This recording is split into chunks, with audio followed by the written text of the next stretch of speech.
who is a friend of mine and a hard-charging patriot. He was brought up in a country that was not so free. He was raised in Romania as a missionary there, as an American, of course. But he's just a hard-charging patriot, and I'm glad to have him here. And I'd like to introduce Nathan Dahm.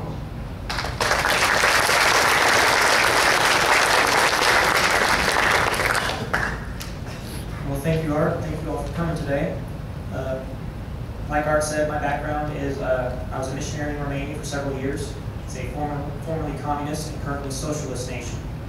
A lot of people say that we need gun control to eliminate crime and to protect our people. Well, over in Romania, it is illegal for any private citizen to own a handgun. Only the police and the military can own handguns. There's a funny thing about that. In a village that I would drive through almost every day, I saw this organized crime family that would walk around with Uzis and AK-47s and all these other illegal guns. If these guns are illegal, why did those people have them?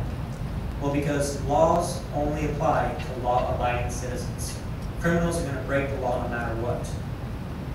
Now, if you read the Second Amendment, it says that these rights to keep and bear arms shall not be infringed.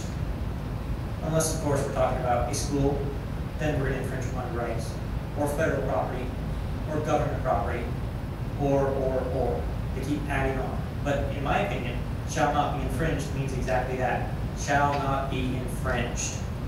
Obviously, you all in Preaching to the Choir, the federal government is infringing upon all of our rights.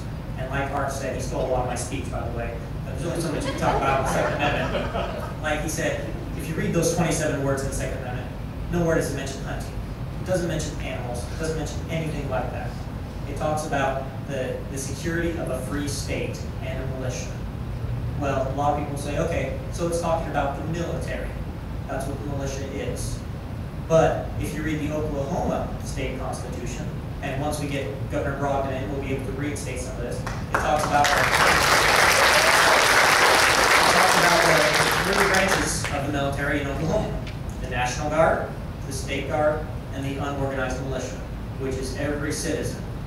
You all are part of the Oklahoma militia.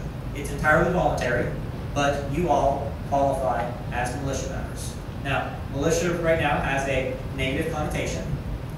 Politicians and people in DC hijack words. We've seen that with gay used to be happy, now it means something entirely different. Progressive used to mean progress, now it means socialism. Even the word conservative doesn't mean what it used to mean. Now it just means, hey, vote for me.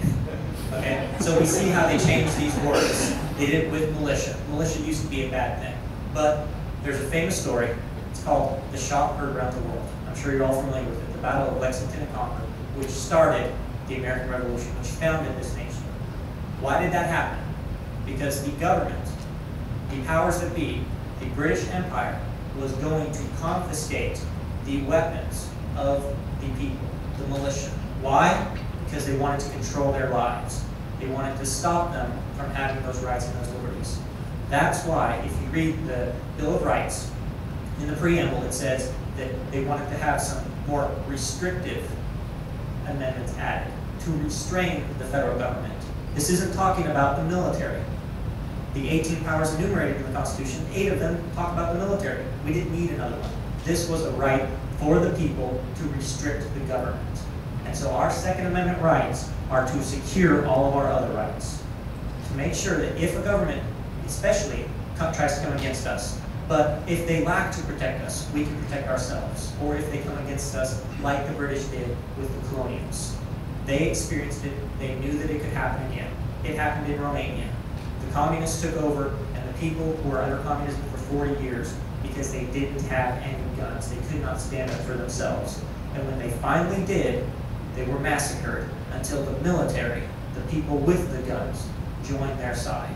So guns are one of our most important rights. We need to keep our Second Amendment. And like Art said, we need to take ground. We need to actively, we don't need to just be proactive, or we don't need to be reactive, we need to be proactive. We need to start taking steps to gain back those rights that we've lost, starting with the Second Amendment so we can secure all of our other rights. So that's all I have to say. Thank you so much for being here. Appreciate you guys.